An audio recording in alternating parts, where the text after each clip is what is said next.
ವೀಕ್ಷಕರಿಗೆಲ್ಲರಿಗೂ ನಮಸ್ಕಾರ. ನಾನು ಐಂಗಾರ್ ಫುಡ್ಸ್ ಇಂದ ಗೀತಾ ಶೇಷಾದ್ರಿ ಮಾತಾಡ್ತಿರೋದು. ಈ ದಿವಸ ನಾನು ಗಂಜಿ ದೋಸೆ ಮಾಡೋದು ಹೇಗೆ ಅಂತ ತೋರಿಸ್ತಿದ್ದೀನಿ. ನಮ್ಮನೇಲಿ ಮಾಡೋ ರೀತಿ ನಾನು ತೋರಿಸ್ತಾ ಇದ್ದೀನಿ. ಬೇಕಾಗಿರೋ ಪದಾರ್ಥಗಳು ಹೇಳ್ತೀನಿ. ಒಂದು ಬಟ್ಲು ಅಕ್ಕಿ,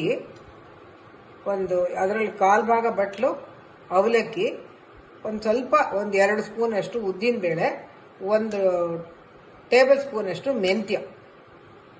ಅಕ್ಕಿ, ಉದ್ದಿನ ಬೇಳೆ, ಮೆಂತ್ಯನ ಕ್ಲೀನಾಗಿ ತೊಳೆದ್ಬಿಟ್ಟು ಒಂದು 4-5 ಸಲ ತೊಳೆದ್ಬಿಟ್ಟು ಅದನ್ನ ಒಂದು 5 ಗಂಟೆ ಕಾಲ ನೆನೆಸಿಟ್ಬಿಡ್ಬೇಕು. ಅದು ನೆಂದ ಮೇಲೆ ಒಂದು 2 ಗಂಟೆ ಕಾಲ ಮುಂಚೆ ಅವಲಕ್ಕಿನ ತೊಳೆದ್ಬಿಟ್ಟು ನೆನೆಸ್ಕೊಂಡು ನೀರು ಹಾಕಿ ಇಟ್ಬಿಡ್ಬೇಕು. ಅಷ್ಟನ್ನು ಒಟ್ಟಿಗೆನೆ ಚೆನ್ನಾಗಿ ರುಬ್ಬಬೇಕು. ಅದು ರುಬ್ಬಿರೋ ಹಿಟ್ಟು ಇಲ್ಲಿದೆ. ಇದನ್ನ ಇವಾಗ ಗಂಜಿ ಹೆಂಗ್ ಮಾಡೋದು ಅಂತ ತೋರಿಸ್ತೀನಿ, ಬನ್ನಿ. ಇವಾಗ ಗ್ರೈಂಡಿಂಗ್ ಮಿಷಿನ್ ತೊಳೆದಿದ್ದ ನೀರು ಇರುತ್ತಲ್ಲ, ಆ ನೀರಿಗೆ ಒಂದು ಸ್ವಲ್ಪ ಹಿಟ್ಟು, ನಾವು ಗ್ರೈಂಡ್ ಮಾಡ್ಕೊಂಡಿರೋ ಹಿಟ್ಟನ್ನ ಇದಕ್ಕೆ ಹಾಕಿ ಬಾಂಡ್ಲಿಗೆ ಹಾಕ್ತಿದ್ದೀನಿ. ದಪ್ಪತಳದ ಪಾತ್ರೆನಲ್ಲಿ ಮಾಡಬೇಕು. ನಾನು ಬಾಂಡ್ಲಿನಲ್ಲೇ ಮಾಡ್ತಾ ಇದ್ದೀನಿ. ಅದನ್ನು ಇದು ಬೇಗನೆ ಆಗೋಗುತ್ತೆ. ಒಂದು 5ರಿಂದ 8 ನಿಮಿಷದ ಒಳಗಡೆ ಆಗುತ್ತಿದ್ದು. ಸಣ್ಣ ಊರಿನಲ್ಲಿ ಮಾಡ್ಕೋಬೇಕು ಇದನ್ನು. ಇದು ಮಾಡಿಬಿಟ್ಟು ಇದು ಚೆನ್ನಾಗಿ ತಣ್ಣಗಾಗಬೇಕು. ಫುಲ್ಲು ಕೂಲ್ ಆದ್ಮೇಲೆ ಅದನ್ನ ಹಿಟ್ಟಿಗೆ ಹಾಕಿ ಮಿಕ್ಸ್ ಮಾಡಿ ಇಟ್ಬಿಡ್ಬೇಕು. 8 ಗಂಟೆ ಕಾಲ ಫರ್ಮೆಂಟೇಷನ್ ಆದ್ಮೇಲೆ ದೋಸೆ ಮಾಡಬೇಕು. ಗಂಜಿ ದೋಸೆ ತುಂಬಾ ಚೆನ್ನಾಗಿರುತ್ತೆ.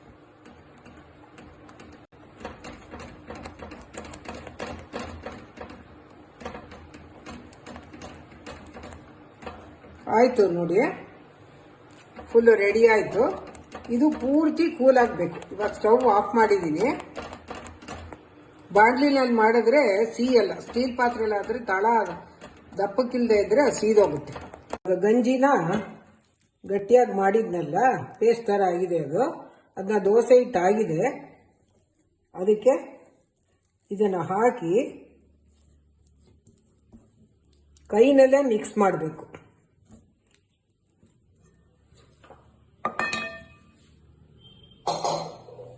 ಇವಾಗ ಇದನ್ನ ಕೈನಲ್ಲೇ ಮಿಕ್ಸ್ ಮಾಡಬೇಕು.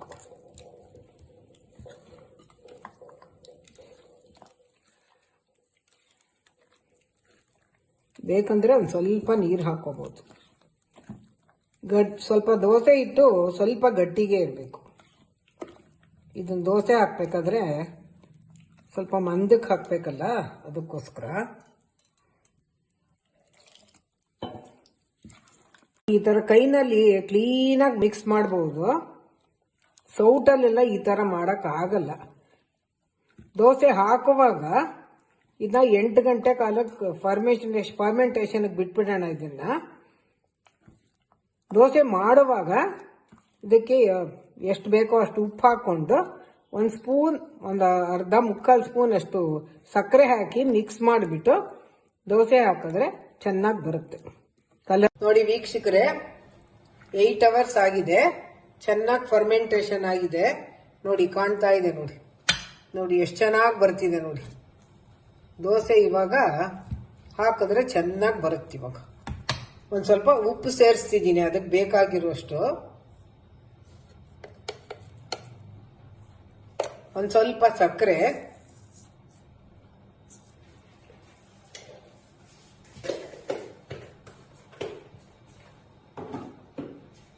ಇದನ್ನ ಒಂದು ಸ್ವಲ್ಪ ನಿಧಾನಕ್ಕೆ ತಿರುಗಿಸ್ಬೇಕು. ಇಲ್ಲಿ ತುಂಬಾ ರಫ್ ಆಗಿ ಮಾಡಬಾರ್ದು.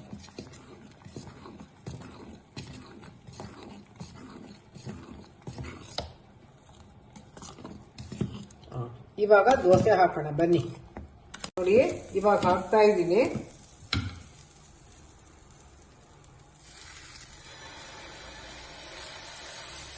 ಸ್ವಲ್ಪ ಈ ತರ ಸ್ಪ್ರೆಡ್ ಮಾಡಬೇಕು, ತುಂಬಾ ಮಾಡಬಾರ್ದು.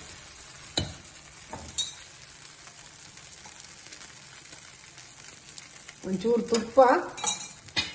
ತುಪ್ಪ ಬೇಡ ಅಂದ್ರೆ ಸ್ಕಿಪ್ ಮಾಡ್ಬೋದು. ಒಂಚೂರು ಎಣ್ಣೆ, ಎರಡನ್ನೂ ಹಾಕಿದ್ದೀವಿ. ಇದನ್ನ ಒಂದು ಸ್ವಲ್ಪ ಹೊತ್ತು ಮುಚ್ಚಬೇಕು, 1 ನಿಮಿಷ.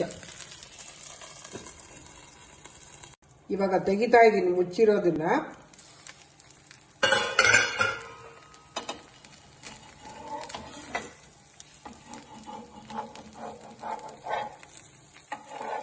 ನೋಡಿ ಎಷ್ಟು ಚೆನ್ನಾಗಾಗಿದೆ ನೋಡಿ, ಕಲರ್ ಗೋಲ್ಡನ್ ಬ್ರೌನ್.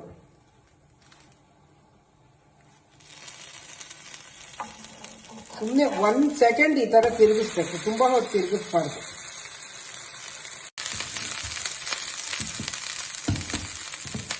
ಇನ್ನೊಂದು ಮಾಡ್ತಾ ಇದ್ದೀನಿ.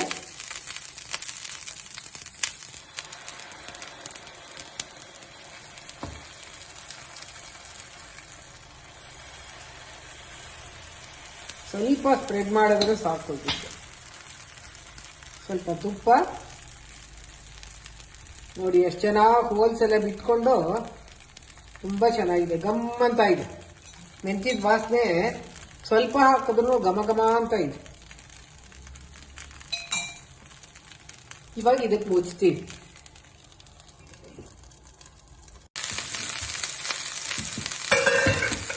ನೋಡಿ ಇವಾಗ ಆಗಿದೆ, ಇದು ತೆಗಿತಾ ಇದ್ದೇನೆ. ನಿಧಾನಕ್ಕೆ ತೆಗಿಬೇಕು.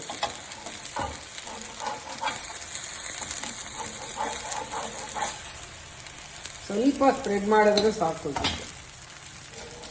ಸ್ವಲ್ಪ ತುಪ್ಪ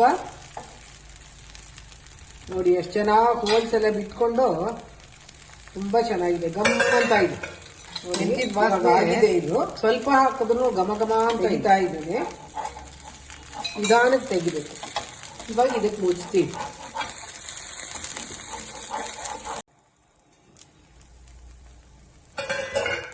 ನೋಡಿ ಇವಾಗ ಆಗಿದೆ. ಸ್ವಲ್ಪ ಮೆತ್ತಗೆ ತೆಗಿಬೇಕೀಗ.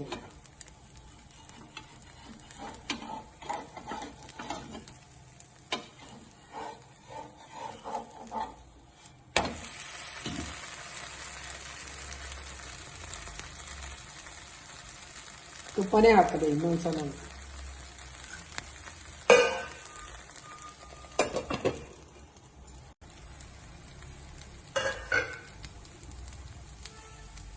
ನೋಡಿ ಇವಾಗ ಆಗಿದೆ. ನೋಡಿ ಎಷ್ಟು ಚೆನ್ನಾಗಿ ಗೋಲ್ಡನ್ ಬ್ರೌನ್ ಬಂದಿದೆ. ಹೋಲ್ಸ್ ಎಲ್ಲ ಎಷ್ಟು ಚೆನ್ನಾಗಿ ಬಿಟ್ಕೊಂಡಿದೆ ನೋಡಿ.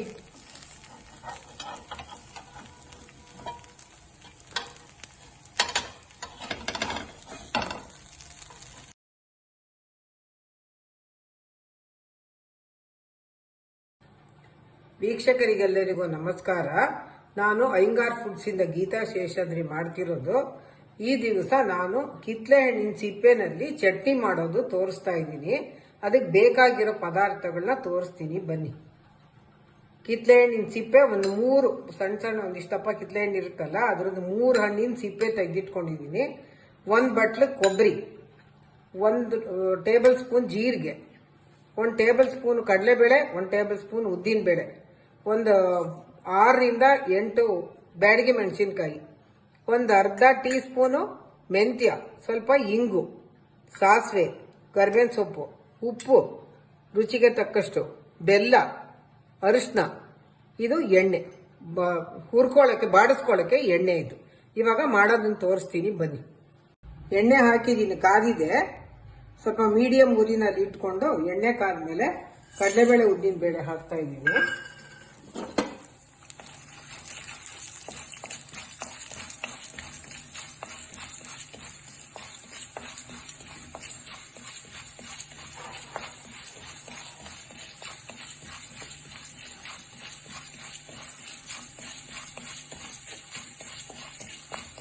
ಜೀರಿಗೆ 1 ಟೀ ಸ್ಪೂನು,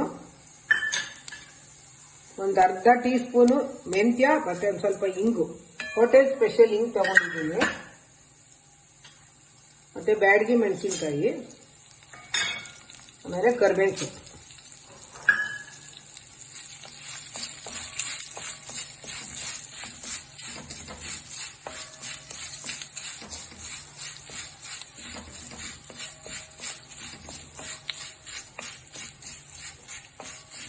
ಇವಾಗ ಸ್ವಲ್ಪ ಅರಿಶಿನ,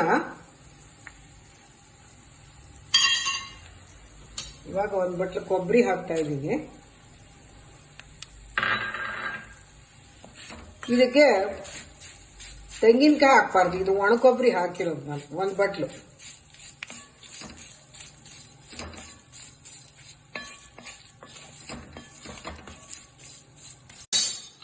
ಇವಾಗ ಸ್ವಲ್ಪ ಆರೋದಕ್ಕೆ ಒಂದು ಬೇಸಿನ್ಗೆ ಹಾಕ್ತಾ ಇದ್ದೀನಿ.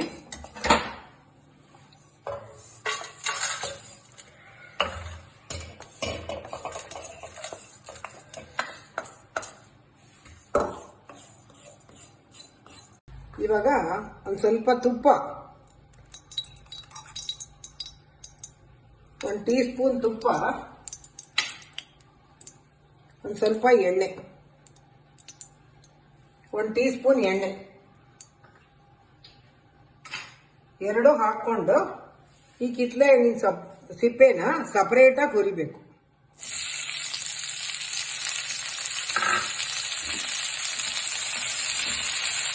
ಸ್ವಲ್ಪ ಇದು ಘಮ ಬರೋ ತನಕ ಹುರಿಬೇಕು. ಇವಾಗ ಹುರಿದಾಗಿದೆ, ಇದನ್ನ ಆರಕ್ಕೆ ಬಿಡಬೇಕು. ಈ ಎಲ್ಲಾನು ಪೂರ್ತಿ ಆರದ ಮೇಲೆ ಅದನ್ನ ಮಿಕ್ಸಿಗೆ ಹಾಕ್ಬೇಕು. ಚೆನ್ನಾಗಿ ಆರದ ಮೇಲೆ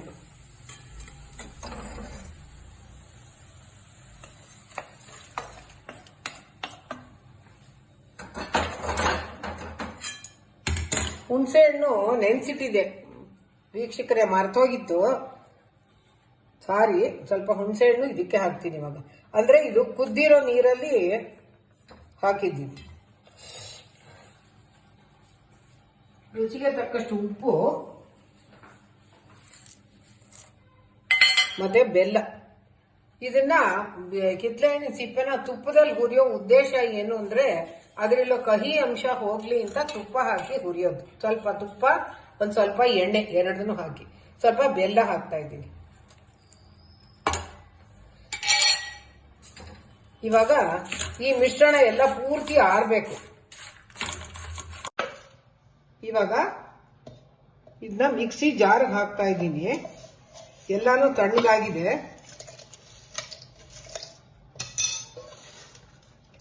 ಕೈಯೆಲ್ಲ ಹಾಕೋದೇ ಸರಾಗ. ಉಪ್ಪು, ಖಾರ, ಹುಳಿ ಎಲ್ಲ ಹಾಕಾಗಿದೆ.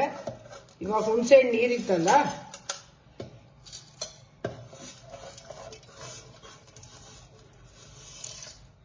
ரொம்ப ಜಾಸ್ತಿ ಅನ್ಸುತ್ತೆ. ಸಾಸಿವೆ ಒಗ್ಗರಣೆ ಮಾಡ್ತಾ ಇದ್ದೀನಿ. ಇವಾಗ ಒಗ್ಗರಣೆ ಹಾಕಿದ್ಮೇಲೆ ಸ್ವಲ್ಪ ಮುಚ್ಚಿಟ್ಬಿಟ್ರೆ ಸುತ್ತಲೂ ಸಿಡಿಯಲ್ಲ ಅಂತ.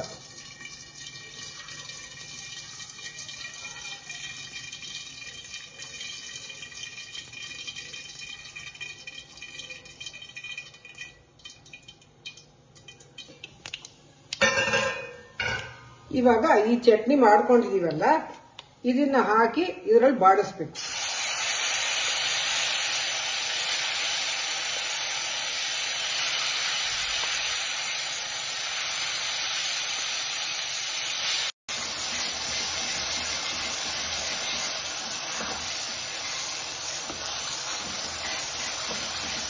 ಎಲ್ಲ ಹೊಂದ್ಕೊಂಡು ತುಂಬಾ ಚೆನ್ನಾಗಿರುತ್ತೆ.